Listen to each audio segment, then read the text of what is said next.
welcome to the event. We're really happy that you're here. We're about to go live in just a few moments. But before we lift off, there's a few important things we want to make sure that you're aware of so you get the best possible experience out of this.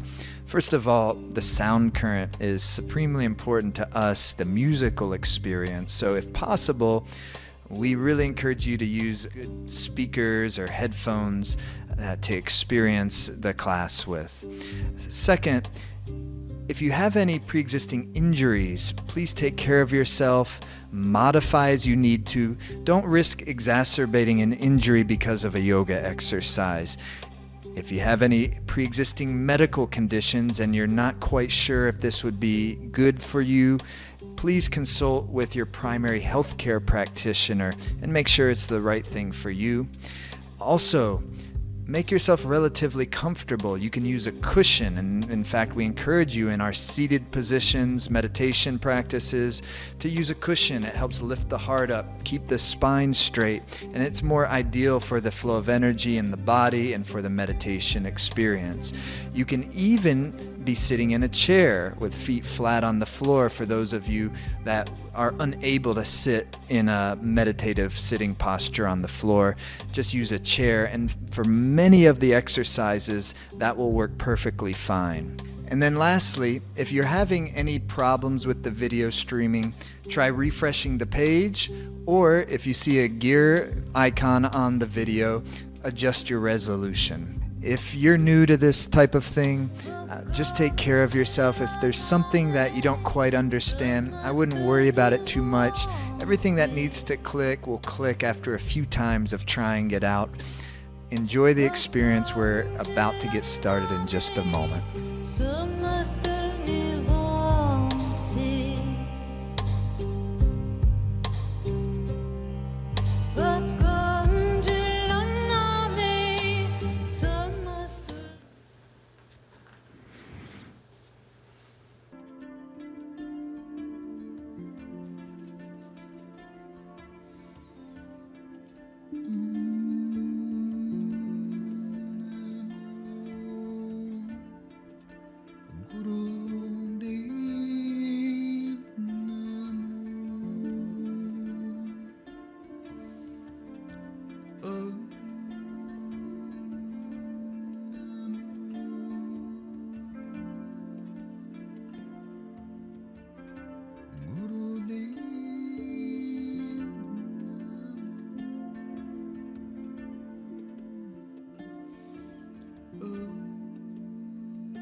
Greetings, my beautiful friends.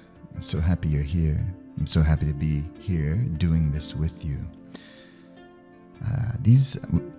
We love doing these master classes, and this one is a practice that will really take you somewhere. It's not easy, but it's totally doable. It'll ask something of you, definitely. But it's worth it. It's going to take you to somewhere and take you to a place that's not always easy to get to. That's always, always blissful when you arrive. And it always makes you want to come back again. And that's what Patanjali talks about. Patanjali is the great ancient sage of ancient India, the great Rishi Patanjali. Extremely revered, and all of modern yoga is at least in part based on, although modern practices of real yoga, not yoga in like a gym, but real practice of yoga, is based on the foundation, the backbone of the sage Patanjali, is what we call Raja Yoga, the regal path of the yogi. And they're simple aphorisms, but they're incredibly deep. And so in Life Force Academy, we use the incredible technology of the Kundalini Yoga Kriyas to then go into this world of what Patanjali calls the Raja Yoga, the Ashtanga Yoga, in another context, the practice of centering one's beam, of taking all the energy of the mind, which often is draining our vitality. It's in whirlpools of worries and anxieties and stresses, understandably so, worrying about the future, being kind of grieving the past, stuck in the past. And so what's so beautiful about it is simple, it's profound, it can be practiced in anyone's culture, really. It blends, because it's just working with the essential energy of the body, the life force, and the mind. So it can take a totally secular context. It can take a more religious context based on whatever the preferences of that person is. But what it does require you to do is to find some object of love for yourself. What is the object of your heart's affection? The object of the heart's devotion? What is it that we're really serving in our life? What are we really longing for? Because it's going to allow us to really shows us these incredible practices that get you to center your beam, to take all of that energy that tends to be either stuck or whirling. It's stuck, it's going to purify it, it's going to loosen it up, it's going to open it up, it's going to get the chi in the body, the life force in your body to open up the channels. Your body's going to start kind of vibrating with pleasure. It's quite nice. So it's hard work, but it's also self-pleasure. And it's a self-pleasure that opens up inner vitality inside of us. And so this is an incredible practice. And I want to ask you that for this time, go into it. Put all of the rest of life for just this practice for the next hour. Put the rest of life elsewhere and give yourself something. Give yourself an experience of going inward. Like a tortoise that can take its head inside and then take its limbs inside. It's what Patanjali calls pratyahar. To take the energy that's normally going in an outward direction and start to draw it in an inward direction. Why? Centering your beam. When you center your life force, your magnetism's going to get really beautifully strong and bright and nice and balanced. Then the mind becomes clear and it gets santosha, contented. It gets contented because it's pleasured. It's getting an inner bliss. Inner luminosity is inner bliss. And this is the yoga of inner luminosity. Connecting into the inner brilliance that is ever present, always there. So, we're going to be using these exercises, and we're going to use our breath and our body and our mind. And instead of allowing our mind to do whatever it wants, we're going to coerce it. And, oh, my mind, follow this. Listen to the sound. Get into a rhythm. Stop with the endless stories, keeping me up on the surface waves. I'm trying to drop down below, where it's pristine, not up on the surface where all of its waves and this. There's a lot of work to do up there. It's where all my responsibilities are. It's where a lot of my aspirations and relationships are going to be found up in those waves. But in order to do that, to surf those waves well, I need to drop down. I need to get my mind away from this turbulent stress so my body can feel okay again. Then it's pristine. And there you find that inner bliss. And inner bliss is not just a pleasure, it's a wisdom. It's jnana, is the Sanskrit word that is used. So as the yogi starts to, what they call, neutralize these whirlpools of the mind in the realm of feelings and emotions, as the yogi begins to neutralize, it purifies the stagnations, opens up the channels, and it calms down the tornadoes.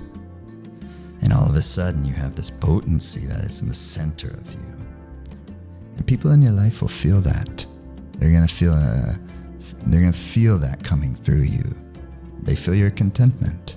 There's a lack of neediness that arises. There's a new type of almost generosity of presence. It's generous when you don't need something from anyone, but you still want to be with them. still want to be around them. That's just because it's love.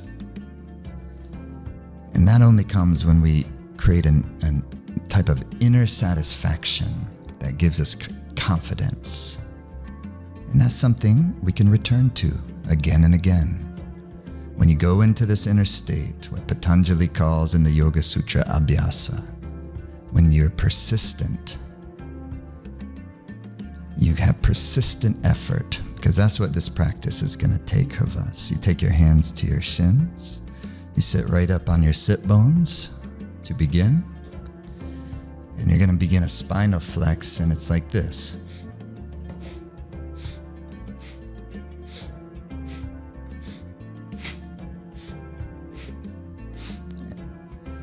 So abhyasa is to be persistent with effort. In this case, you're bringing your attention to the sound and to the feel of your breath. It's just like a sniff in and a sniff out. Spinal flexes.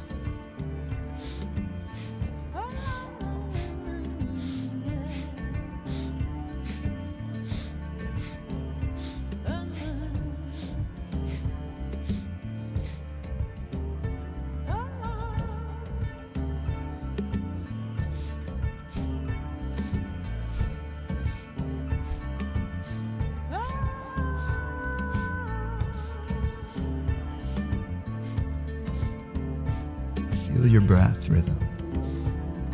Soften your eyes down, close your eyes, soften the mind.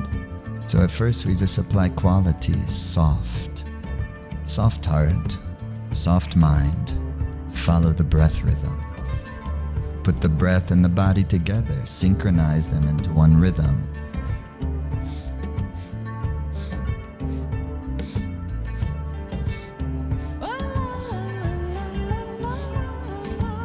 A little deeper with your breathing through the nose, and another 45 seconds. Continue. We often get caught up in overemphasizing the physical part of the exercise, the kriya. But the practice of yoga relies on what Patanjali calls dharana. That means to take your mind's energy and start to concentrate it into a singular stream. Easier said than done. That's why we have the anchor point. That's why we say to our minds, concentrate on the breath rhythm. Listen to the breath. Equalize your exhalation and inhalation. Make the spine nice and supple as you do so. Equalize the exhale with the inhale, and you soften the inner gaze. The optic gaze softens slightly up and in where the root of your nose meets your skull bone. And these are your anchor points.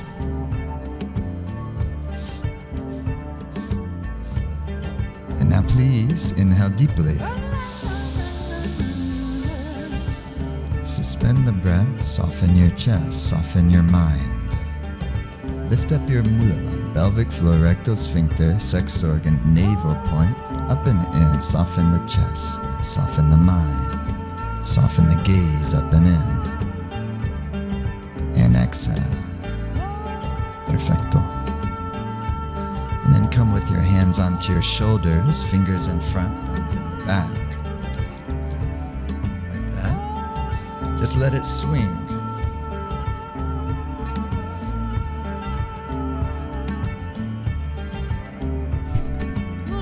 You're going to inhaling left, exhaling right.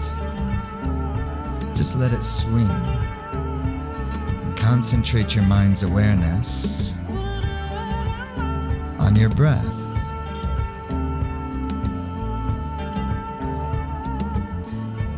Easy to do for a few seconds. Maybe even 20 seconds, maybe even 30 seconds. But eventually, the waves are going to start crashing. The inner chitta, the inner realm of feeling, is going to be stirred up. The inner realm of thought is going to become stirred up. So within the practice of the yoga, not only are we asking our mind to concentrate on the point of focus, but we need it to continue to concentrate on the point of focus for longer than usual amounts of time, abhyasa.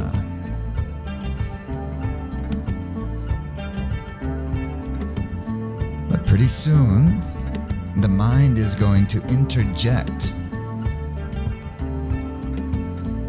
And it becomes very difficult to cause the mind to stay concentrating in a singular stream. But again and again, you come back, you persist, abhyasa, you persist. But the mind will continue to resist. Persistence will wear down resistance. So when you catch your mind going elsewhere, perfect. It's in the catching where the victory is. Every time you notice it, oh my mind, back to the bliss, back to the breath rhythm, to the center. Inhale deep. Suspend your breath. Mulabandha, rectal sphincter, sex organ, navel point, up and in. Soften the chest. Soften the mind. Exhale. Hands to our knees. And the shoulders here, they just bounce.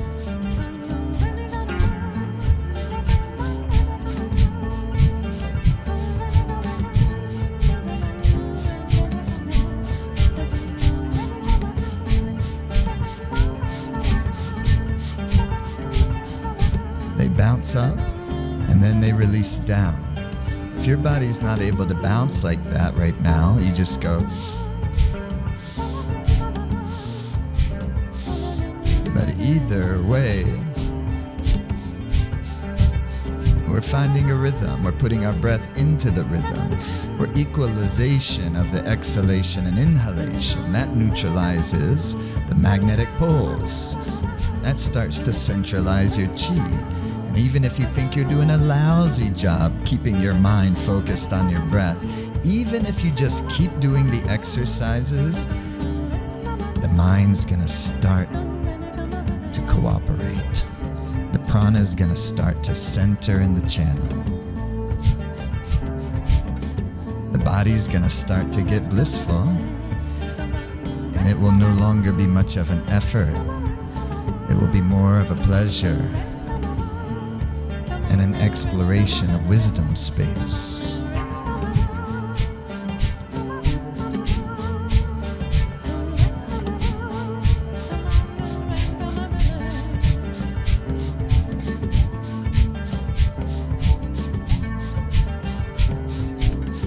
Inhale, squeeze up. Release. Please, my friends, come standing. We're gonna do like a yogi's march. Index finger seals to the thumb. Yeah, and like Nima, it's gonna be inhaling up, exhaling down, like sat, na, sat, na, sat. So inhale, get the knee up if possible, hip level. And with every inhale, you stretch open the armpits. All of that lymphatic fluids, lymph nodes under your arms and in the chest and the breast, so much of your immune system relies upon, so we can stay alive. The immune system's amazing. It finds the pathogens that aren't going to allow our vitality to thrive. It identifies them as pathogens. What is this intelligence? And then it eliminates them from our bodies. We remain healthy. Immune system's always helping us, but sometimes also we must help our immune system. Get up in the morning, drink some tulsi tea, Have a little triphala before you go to bed in the evening. Keep the body healthy, keep the vitality. March like a yogi, get the blood moving by moving these big muscles of the legs, and the heart will have to pump. A little more, 25 seconds to go, deeper breathing. The lymphatics are revitalized, purified and revitalized by movement and breath. That's what they say, and that's absolutely true. But also, what the yogis know, if you really want to revitalize, you got to infuse it with love. You got to. You got to bring some soul. You got to come alive. You got to bring forth the energy. Every cell of your body will feel it. You have that power. Stretch up, inhale. Stretch up, up, and then exhale. Perfecto. Now come like a pranic windmill. Your fingers are going to be out firm. Legs are going to be nice and strong. Inhale. And then exhale down. You use your core to lift you up. This is not a stretch. It's a vitality exercise. Yes, it will give you some stretching and some excellent flexibility, hip mobility. But mostly what are you doing? On every inhalation, you draw your pelvic floor in, and you draw your navel in, and you fill your lungs, and you're building an inner vitality. The leg is strong as you're lifting from that side. Yeah, it's really nice. Keep going. And then you just create a kind of, you let it swing. But you don't go so fast that you can't use your core muscles and your navel point. That's how you activate the chi in the body.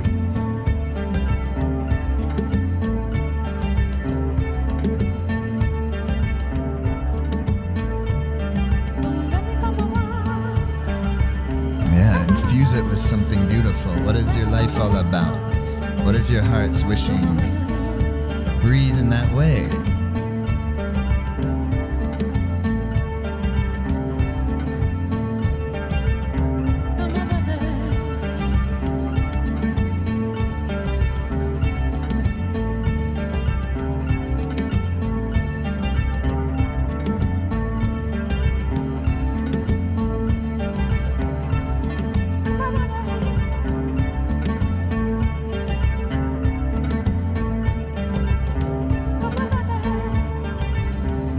Inhale up. Legs are strong, fingers are firm, chest is soft, mind is also soft. And then exhale. Fantastic, friends. Come sitting, but come sitting with your legs stretched out like a V shape. We need to open up the life nerve, what in the modern world we call the sciatica. If you look at it, it comes down from the spine and then down through the backs of the legs. We know it because with the sciatic, we get what they call sciatica. But this is a profound nerve of the body. And the yogis understood it in a really wonderful way. In fact, they call it the life nerve, and it must be taken care of. So never are we trying to overstretch, because if we're overstretching, then we're creating a little bit inflammation. So the idea isn't to create maximum flexibility. The idea is to keep things supple, to keep things strong simultaneously. So real asana practice is not flexibility. Asana, posture, is not flexibility. Yoga practice is not flexibility. Patanjali is very clear what asana practice is. He defines it very simply. Sthira Sukha Asana. So yes, sthira means it's steady. It's consistent. Sukha means it has ease. It allows chi to flow. It creates good space. So the practice of asana for the yogi is not about flexibility really in the least. The essence of it is to create your body, to create a vehicle with your body, to tune your body like an instrument so that the chi can flow, so that the harmony of your life is very much present and very much able to kind of shine through. song of your life becomes clear to your own mind. The path of your life, the dharma, the purpose of your life becomes clear to your own mind, and it shows you how to be happy. It shows you how to experience deeper and deeper love. And the great story of it will always be within the context of the great story of your life. Inhale, center. And then exhale, center, fold.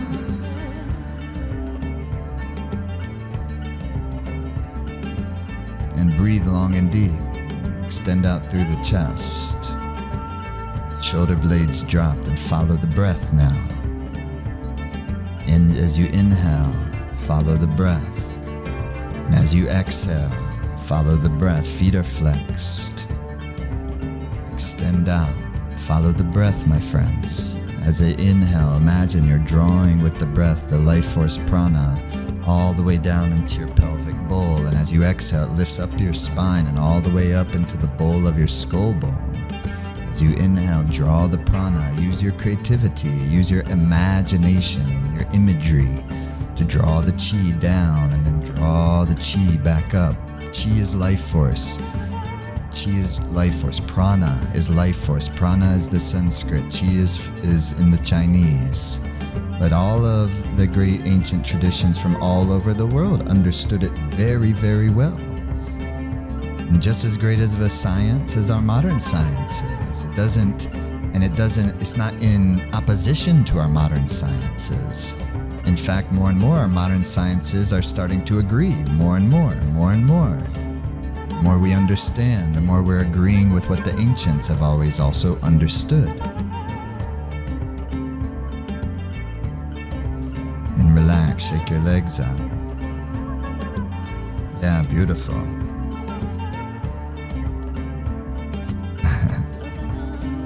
So what you're gonna do is you're gonna take your hands in the Gyan Mudra, index finger to your thumb. You make an O shape with your mouth, and it's sometimes in the microphone it makes it sound like the exhale stronger than the inhale, but they're equalized, like so.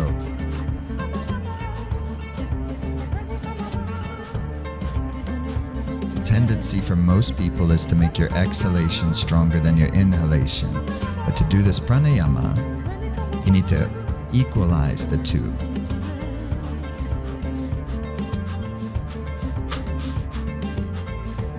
Beautiful people, meditate on your breath rhythm. Feel it. Equalize it. O-shape your lips. Purify the inner channels of both the body and the mind so you can let the light come through. Steady stream. Back to the breath. Oh my mind. Back to the breath. What am I going to infuse it with?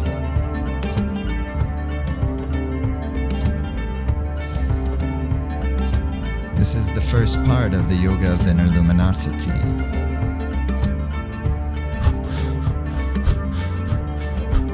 And as we enter into the darkest time of the year, the most sacred moment of the winter solstice, when the veils become so very thin, we can get the directionality of the entire next year to come. We can synchronize with our life, we can synchronize with the creation, and thus synchronize with our life. But you gotta center your being. It takes some time, it takes some effort. It takes not just always doing the ordinary, it takes every once in a while at least. Do the extraordinary, do something. It's gonna be hard, but it's doable, you can do it. So you keep going. 25 seconds with the rhythm.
off some of residual stress, but it's also to keep the energy in our bodies.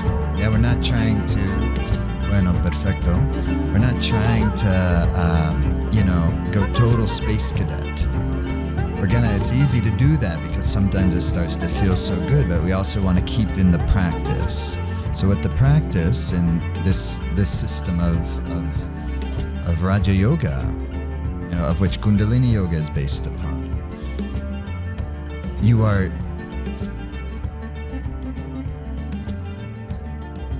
in either case, whether you're experiencing incredible pleasure or incredible difficulty, both are the same. Obviously, both are not the same. One is way more desirable than the other one. But in the practice of yoga, neither are emphasized. In other words, if great pleasures come, I allow them, and in fact, I enjoy them.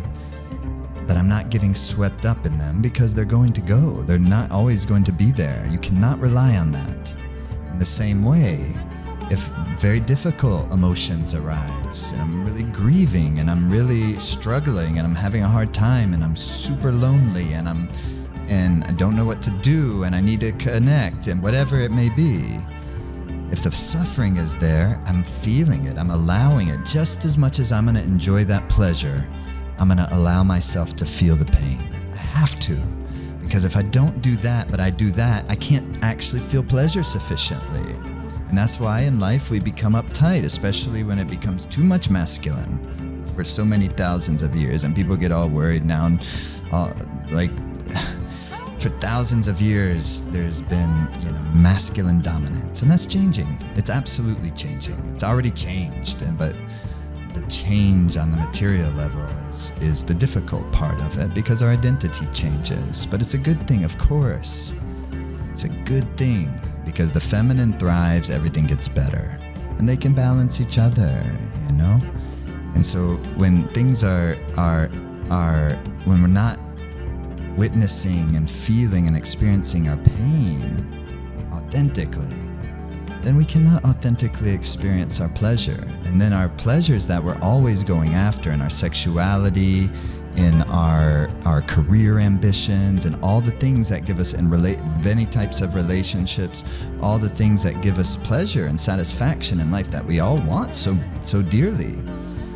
We can't ever be successful in experiencing real pleasure because we're relying on it for something that it's not. In the same way, I have to be able to feel the suffering because the suffering's not going to stay. The pains are not going to last. They're going to pass if I can feel them, if I can experience them. And they'll never be too big for me. And sometimes they're going to feel like they're too big for me, and I have to tell my mind, they'll never be too big for me because it feels like they'll be too big for me. But if I can do that, then I won't get swept away in that. And then the beautiful thing is then you really start enjoying the pleasures of life. You really start enjoying your relationship. You really start enjoying your work in the world because you're not trying to get it to do something that it was never meant to do. The relationship can only fulfill us so much. The career can only fulfill us so much. The friendship can only fulfill us so much. We have to be in our inner bliss, our inner luminosity. Then all those other domains of life are gonna get that. And when we're suffering, we're gonna do it well, and it's gonna make us not less of who we are. It's gonna make us more. It's gonna make us fall deeper in love, even though it fucking hurts. And so that's how you center the beam. So in these kriyas, not only are we asking the mind to concentrate, but we're stimulating the subconscious. It creates a kind of perturbation because it's digging the stagnations up. Under the surface is where all the patternings are that keep us kind of sometimes limited and sometimes miserable. Purifying that out, get the beam to shine. That's the yoga. So, it's difficult, but it's doable. Totally doable. And not only is it doable, it's kind of amazing. And it becomes fun. Even though it's hard, it's fun hard, And then it makes all the other hard things, more doable as well in life. All the other hard things become more doable in life as well to our sensation. We know we've got it. that type of inner energy. Because something bigger is animating us. We're connected into something bigger. Can't quite say what it is. As soon as we do, we always come up short. It's love. Okay? So, where were we? Here's the kriyas that we're gonna do. This kriya, and if you want to stretch out your legs, now would be a good time to do so, because all of the kriya, all of the exercises in this kriya are sitting postures. Okay? At any point that you need to relax in these kriyas, in these exercises, please do so. Take care of yourself. Never risk exacerbating an injury for an exercise. With all that being said, try to practice abhyasa. Try to be persistent even though it's difficult. Even though it's difficult, keep going. Within good reason. Within good reason. We can always, if we tune into our bodies, we can discern the difference between what is like more of an injury versus what is something that's just hard. And so use your good discernment. Take care of yourself, because I'm going to be encouraging you. Okay? This kriya is not easy. It's going to be hard to keep the focus at times, likely for most of us. But it's amazing. It's going to take you deep. But from here out, this is where, okay, now we begin really concentrating our being. At the end of it, in the last exercise, it's going to give you a mantra to use. The mantra, Vaheguru, Vaheguru, Vaheguru. Wah is water. Hey is the heat, heat of the sun. Guru is light of the sun, the ingredients for life. But Wah becomes like wow, Wah is all the mantras are frequencies of sound that help to beam the mind, that take it away from their kind of turbulence and their stagnation and open it up into its light. Wah. We'll get there. So I'll guide you when we arrive, but you're going to be vibrating that sound. You don't have to do it loud. You're doing it somewhere. There's people around you or whatever. It can be it's Guru. It's not about how loud. It's about the vibe. It's about the vibration you create. It's about how you kind of take your energy and you center it, because you got something going on in your life. And it's time to like really bring presence to it, to connect directly. And this is what this is about, okay? So first exercise.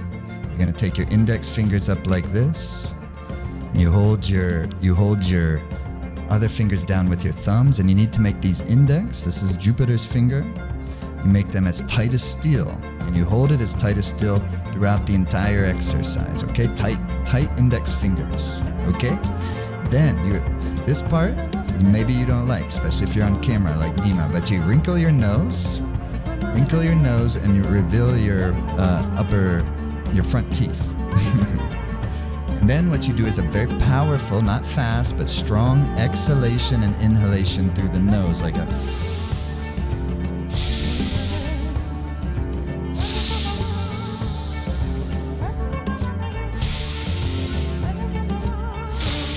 The Life Force Academy policy is this one never ends up on social media.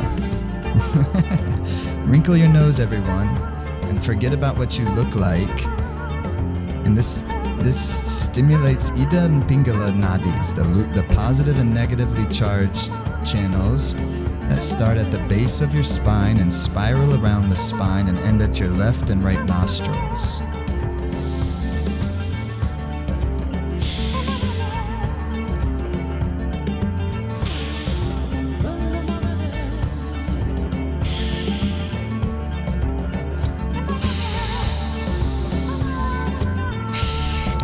Exercise to do.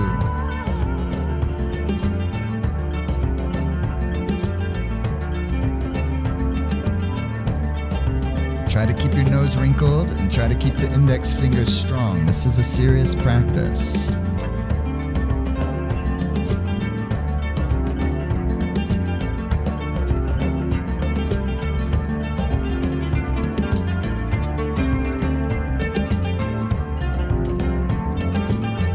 On the breath.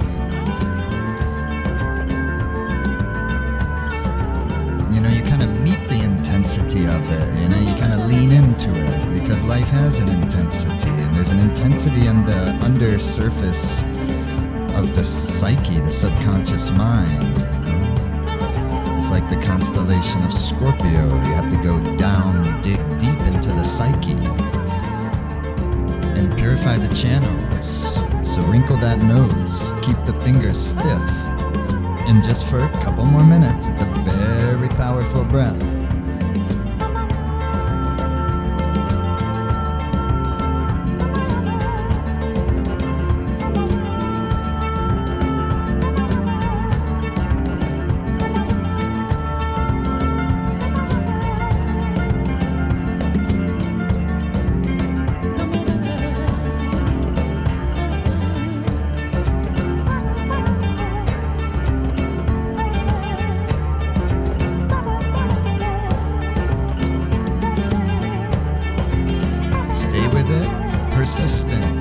Persistence, abhyasa. Again and again, keep going.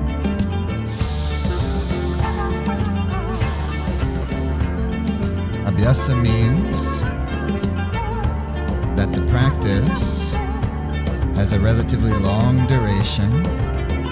It's without interruption. And the third quality is it's infused with love.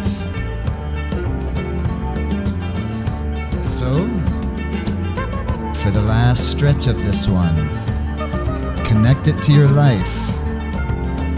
Connect it to your wish of happiness, to be liberated from suffering, to be able to be of service to others, to be able to lift up in life, to be able to be helpful, to be able to shine, to be able to be in your dharma, to be able to be prosperous. Breathe.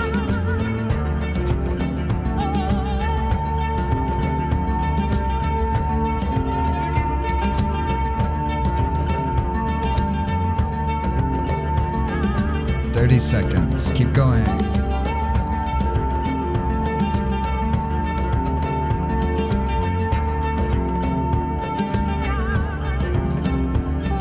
Concentrating on the breath through the nostrils. That pressure created by the wrinkled nose activates the solar and lunar channels, Ida and Pingala.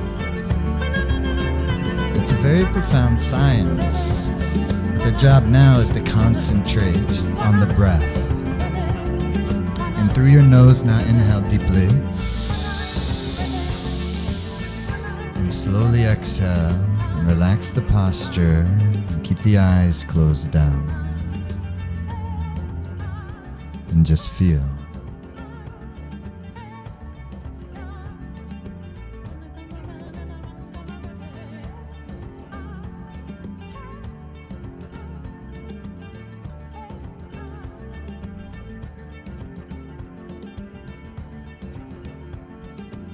Okay, my friends, if you need to stretch your legs out again, you should definitely feel free to do so. A lot of these also, you can be doing in a chair. If your body needs to be in a chair, just be right on your sit bones so you can keep your heart lifted up and the spine nice and tall. That's all. This next exercise is so good. You make your hands in a lion's claws, okay? This time the breath is through the O-shaped mouth again. You're in a lion's claws. So this is all these fingers connected centers of your brain.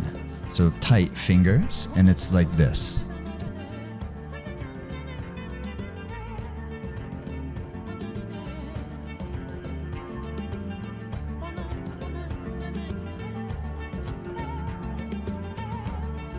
So just ease into it at first. And notice it's not just the arms that are moving, it's the whole torso. This Kriya helps to clear away depression patterns, residues of depressive energy, sluggishness in the body and the mind, complacency. Make the lion's claws tight. And it can clear stuck internalized anger that eats upon the host, keeps the blood toxic, and creates dis-ease in the organism. You clear that stuff, Ride the rhythm, follow the breath. Be with the chi, the prana, and oh my mind. Follow the bliss, concentrate the beam. Go.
Seconds left, and for these last 90 seconds, the instructions are to turn yourself into an actual lion, lioness, and you're on the prowl,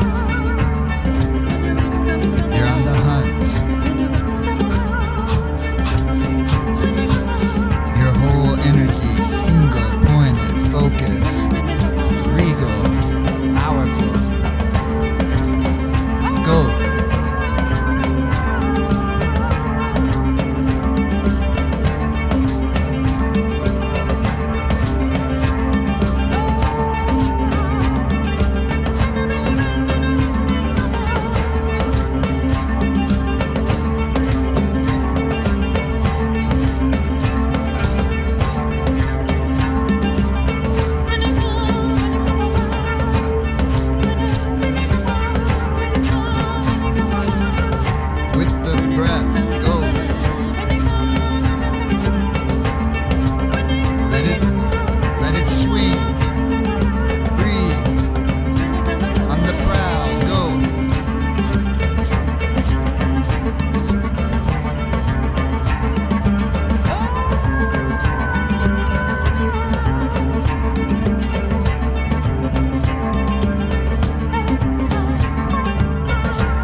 Tighter fingers, go.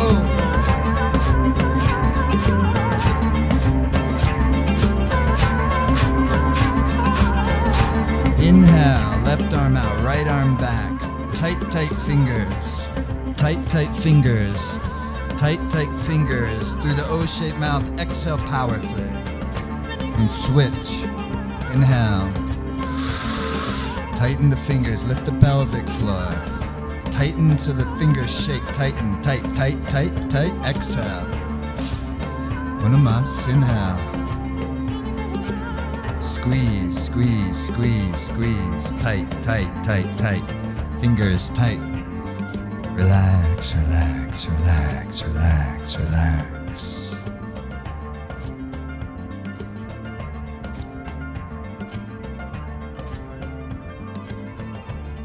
Feel.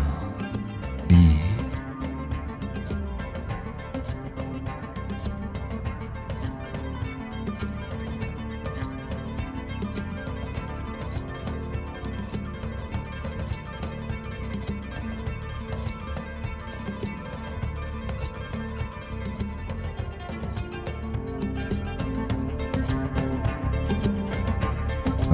friends. 2 more exercises to go. This one's amazing, unique, fun. You stretch your tongue out, and then when you clap, the tongue comes back in. The undercord of the tongue needs to be stretched. That's why it's so ecstatic when you're kissing with your lips and your tongue. These are instruments of chi, of prana, of life force, and the tongue is intertwined into your central channel, Kundalini Shakti. So this is an incredible, juicy instrument. When you centralize its beam and then you put it in the direction of your desire, it's magic. That's what we're doing. And that's what this whole experience is about. Okay? You come like this, and you stretch the tongue, and then you clap the hands, okay? Like this.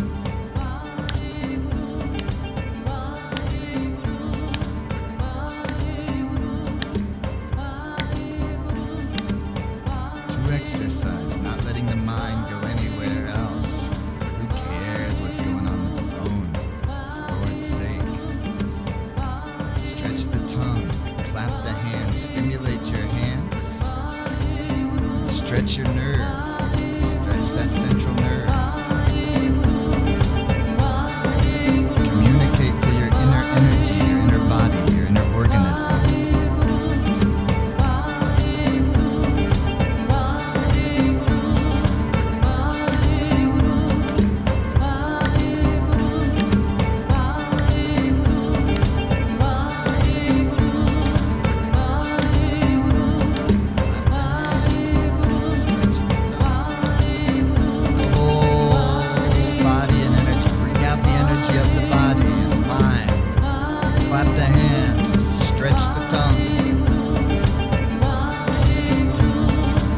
Open the chest, a heart, let the whole universe feel your vibe.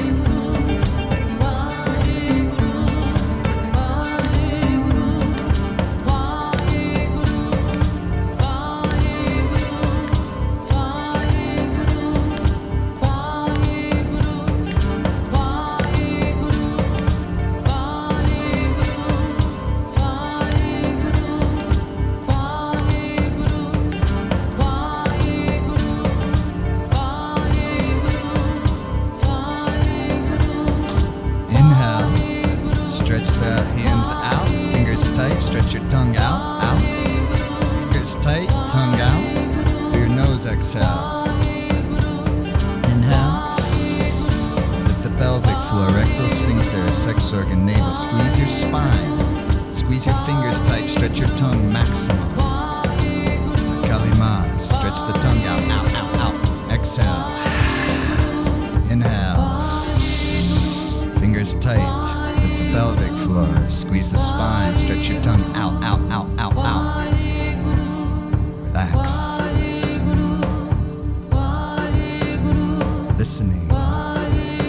Listening to the mantra.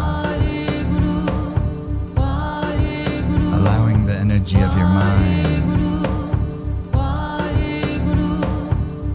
to dwell in the pulse of the mantra.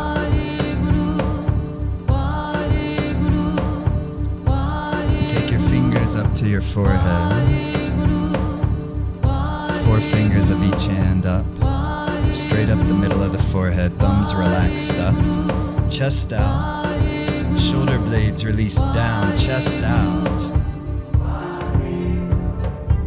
Gaze into that third eye space, soften your inner gaze up and in. And it's a communion. First, you're listening to the mantra. You're allowing the mental beam to use it as a point of concentration to bring us into an inner luminous field, an inner luminous space, and to connect with a luminous outer space. Our inner world creates our outer world. So please, with your lips and with your tongue and with your sound, begin to vibrate the mantra.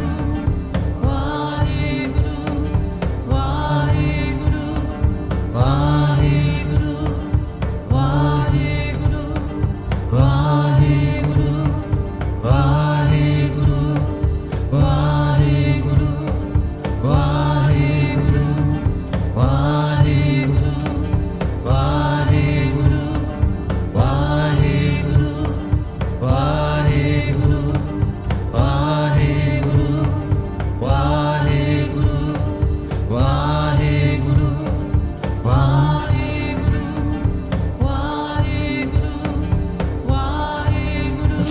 meditation starts off simply, but becomes challenging. Your persistence will be necessary. To keep up, you're going to need to infuse it with something bigger.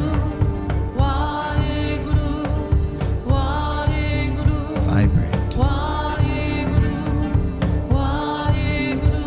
Vibrate the cosmos. Vibrate your heart's wish.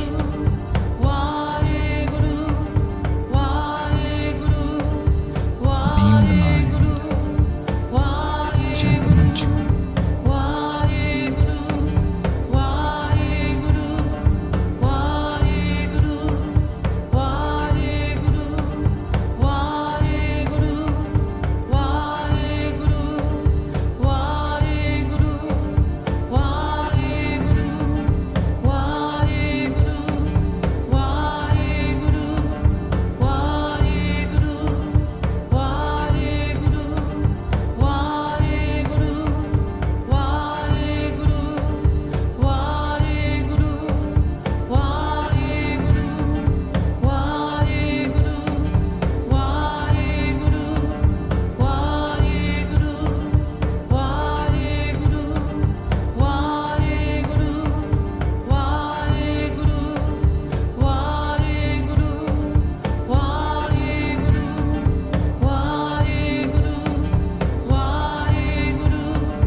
Vibrate your body. Wahe, use your lips. Wahe Guru, use your tongue. Hey Guru. Wahe, keep your chest down. Try to soften your shoulders down. Gaze the third eye. Kriya. Wahe Guru. Wahe Guru. Wahe Guru. Wahe Guru. Wahe Guru. Wahe Guru. Wahe Guru. Wahe Guru. Wahe Guru. Wahe Guru. Wahe Guru. Wahe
Vibrate the mantra, vibrate the body, vibrate the lips, tongue.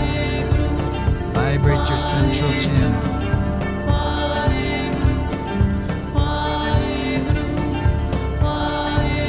And infuse it with something.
And inhale deeply through your nose. Lift the pelvic floor and the navel point and the sex organ. And gaze to the point of your forehead. Draw all your energy to the point where your fingers touch your forehead.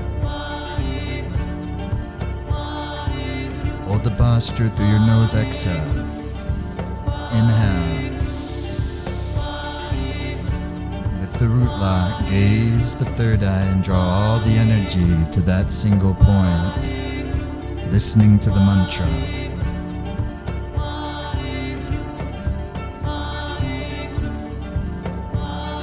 Hold the posture, exhale. One final time again, inhale. Go to the point. Listen.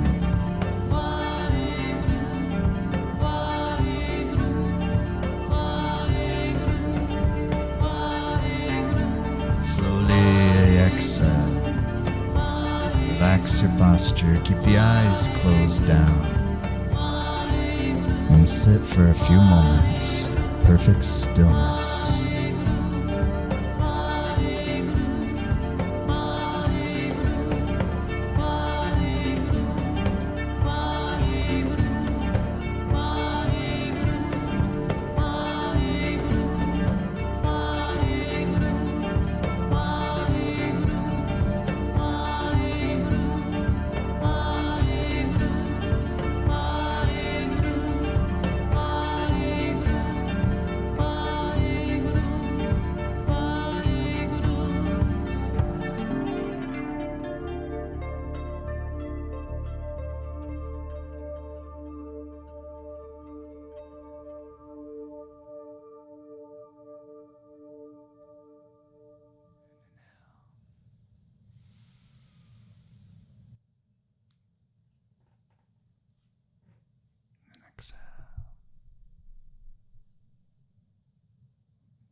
open up the gates.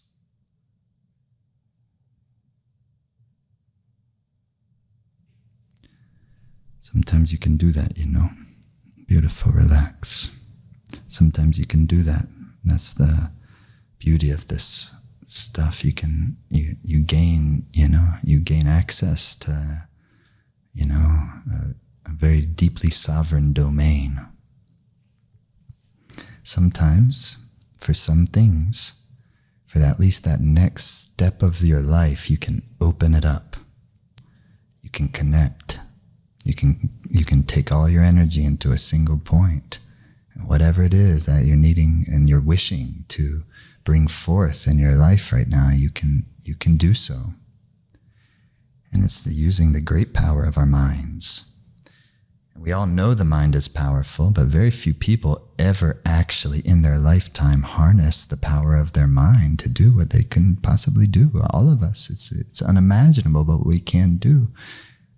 And that somehow it seems so far out of reach, but it's not.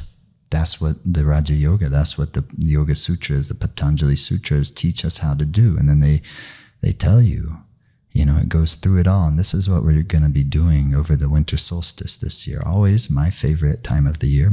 Winter solstice is my birthday. And every year we do a winter solstice retreat. And some of you will be able to come in person, but most everyone will be attending globally around the world. And it goes from December 18th to 21. We're going deep into these Yoga Sutra practices. And it's amazing. And it's not going to be heady. It's going to be deep. It's going to be intelligent. But it's not heady. It's experiential. It's fun. It's beautiful. It's blissful. And it's absolutely practical for your life. It's taking a few days. I know for a lot of people, the busy time of the year, but it's not the time of the year where it's natural to be that busy. It's the darkest time of the year in the winter solstice. And when the winter solstice moment happens, which will be in this retreat as it's happening, that's the point where the light grows again, where you go from the darkest night until now the light starts to grow again. Summer solstice is the opposite. It's when the longest day, now the days start to become shorter again. So that's why throughout all the world, there's the light holidays this time of the year. But to really miss the opportunity to be in the really inward, mystical, luminous, beautiful part of this, we can't always be over at Macy's, metaphorically speaking. And so we have plenty of time for that. It's nice. Winter solstice is still, then there's, for most of us in the at least in the Western world, when you're going through Christmas and Hanukkah and the New Year and all this, very busy time. But take these days on the winter solstice and go through this mystical, amazing, incredible journey with us that will really give us good footing and good vision and good energy and good prosperity for the next year to come. We need it very much. In this time in our life, we must take care of our vitality, numero uno, dos, our joy. And that's what it is. You get into your beam, drop down, you're going to be connected very naturally to your joy. And joy will be there even if it's very difficult, because life for most of us right now, very challenging, very difficult.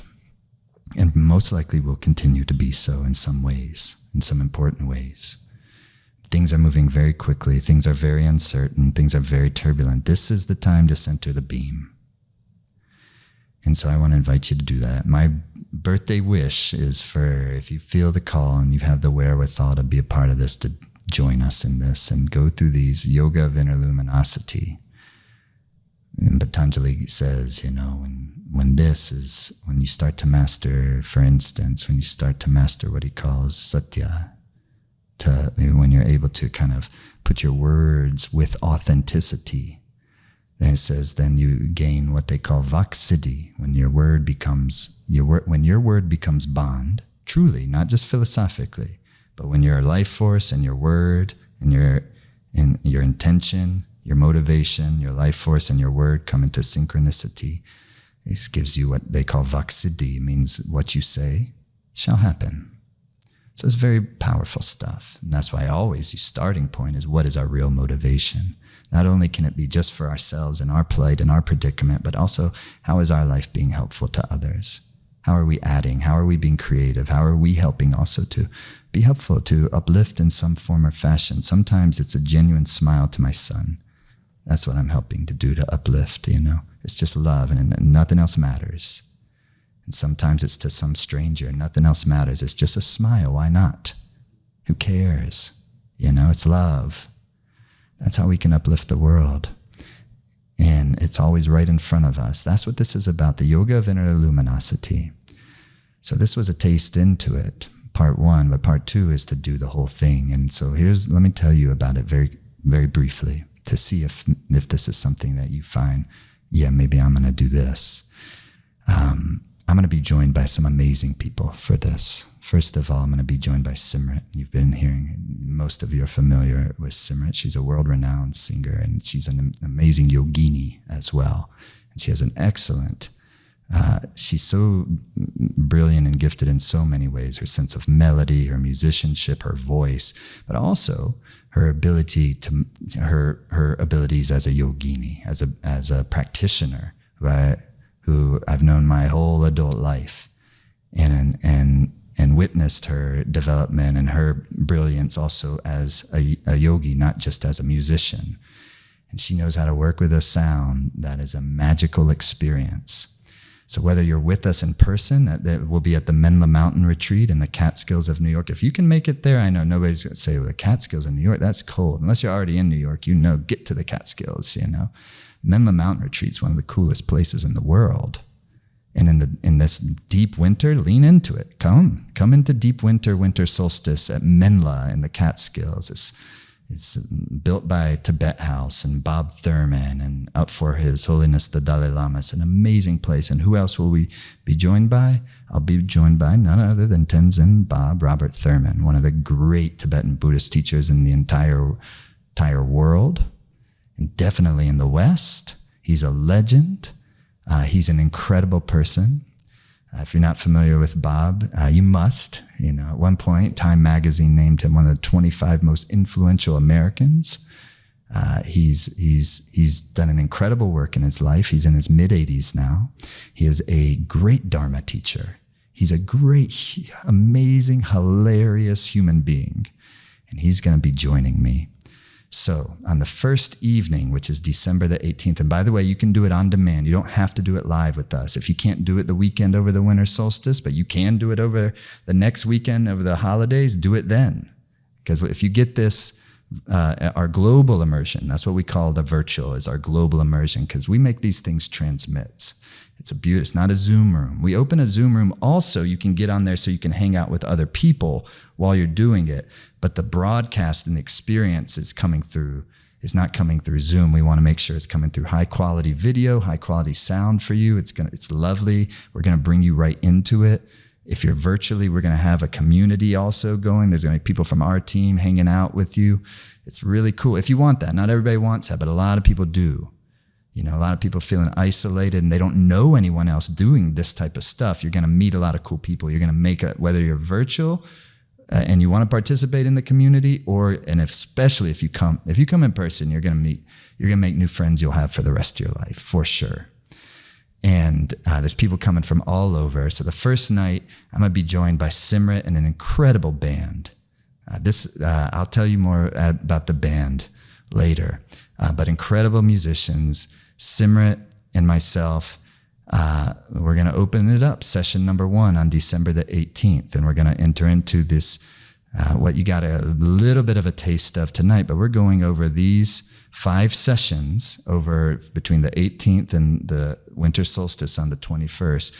We're going deep into these practices and teachings in a way that you're going to be able to learn and use in your life. You're going to come away with it. Not only are you going to come away with something with really a real clear methodology of practice, and that's even for those of you who've been doing things like Kundalini yoga for a long, long time. This is going to take you deeper. I promise. It's really great. Even if you've been diving in the Yoga Sutras, and you already know, if you dive into them more, it's going to take you deeper every single time. And so I'll be joined in many of the sessions by these incredible musicians and Simrit's voice. And then in the afternoon of the second day and the third session, it'll be me and Bob Thurman together. And we're going to go deep into this, and we're going to really learn from him and learn from his wisdom. And that's a very special experience. And then in the evening, there's going to be another session where I'm not going to spoil it, but it's going to be a musical yogic experience that evening on the 19th. And then on the 20th is session number, I'm losing track of all the numbers of the sessions, but basically the first evening, then you have 2 sessions the next day, 2 sessions the next day, and then 1 session on the final day of winter solstice, the 21st. And in the evenings, we have special experiences as well that you can participate in, whether you're in person or virtual. And those are all, the evening sessions are always beautiful and artistic. And if you're a music person, you're going to really love this. Even if you just love music, you're going to really love this. It's not a rigid, uptight yoga thing. It's blissful, it's artistic, it's creative. And what we're going to be doing, though, is we're going to be encouraging you to really get clear, on what are you putting your beam towards right now in your life? And what do you want to really use it for? And throughout these 3 days, we're gonna go deep, and we're gonna really, and by the end of this, you'll see it's magic. It's magic. Winter solstice magic. So what I want for my birthday is for you to come and for you to be a part of it if you can. If you can be there in person, please come. Please. You will not regret it. If you have the wherewithal to come in person, come. You will love it. Trust me. Don't get too nervous about, it's cold. We're going to be inside. It's amazing there. It's amazing. So for all of you who have been a part of this masterclass, there's a great discount for both in-person or virtual. If you come in person and you register, there's a $650 off the cost of coming. So it's a really good deal. And if you're doing it virtually, it's 40% off. It's 40% off. The regular price is $495 for the global immersion. You do it from wherever you are. And if you get it right now, it's only $295. So if you join right now, just $295 for the virtual. And if you're coming in person, if you join now. And the thing about in person is the beds fill up. And to get the room you want and the accommodations you want, you can get an Airbnb offsite as well if everything fills up. But right now, if you get in, there's still availability. And that's $650 off the cost. Of course, it's much more expensive to come in person, but some of you have the wherewithal, and if you want to come. And if there's also for virtual, there's payment plans. We try to make it as, we know this is a big commitment of energy, of money, of time, not trying to undermine that at all. But it's valuable. You're going to love it. If you go the virtual route and for any reason you decide it's not for me, you let our team know within 60 days, we'll give you a refund. Rarely do we have to do that. It's a very beautiful experience. I just want to personally invite you, if you're feeling the call at all to do this, do it. Would love to have you a part of it. And thank you so much for being a part of this. What I would like to do now is to seal our experience together. I feel like Mr. Rogers at the end of the show. Where he puts on the shoes again. All right. And please, my friends, take the hands into the prayer mudra. The Tibetans, I never knew till recently, the Tibetans, normally in yoga, we have the prayer mudra. It's like neutralization of the palms at the chest. But the Tibetans, I also love, they hold it like this because they're holding like the jewel of compassion. Amazing.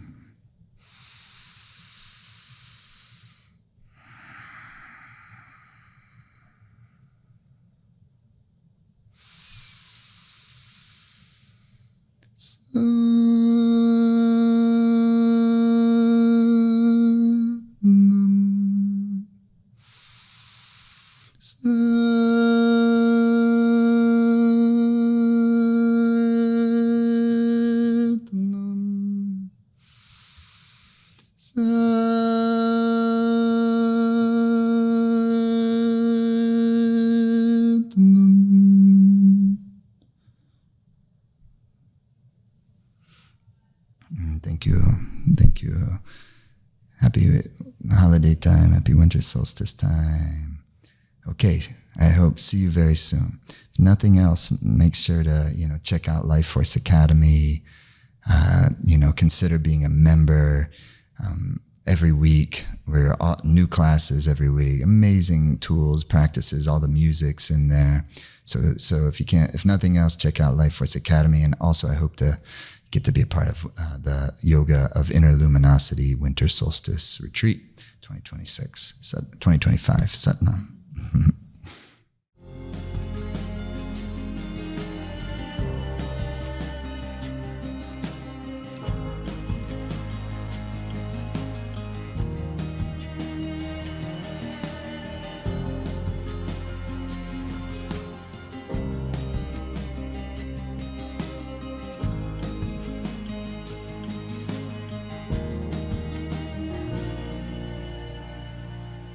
But what we can do in several days is we can create a substantive momentum for ourselves. We can really plug into the source of our happiness and confidence and creativity, and we can gain good perspective on our lives to take our baby steps. Kundalini has really helped me cultivate the energy to stay focused and present, and to help move blockages.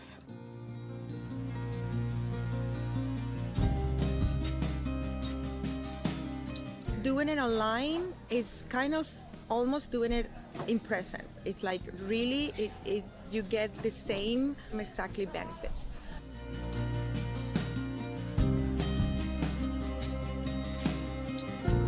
And even at home, you do really feel part of the community, Like I really felt like this was my new family.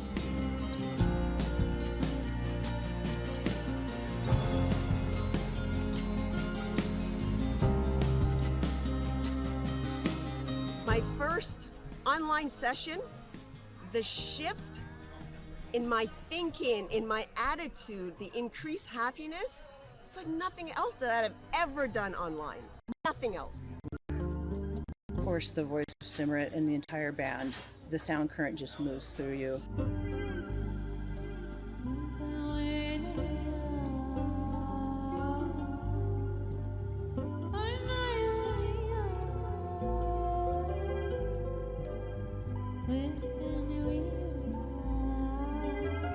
Just the general teachings of Jaidev and his humor, his love, his kindness, his wisdom, his insight, like all of it is just such an incredible blend.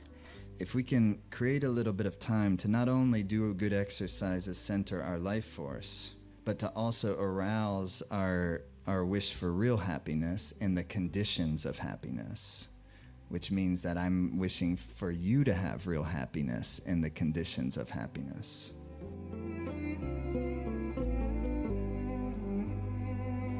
Everybody wants happiness, so all it's really promoting is happiness through happiness training.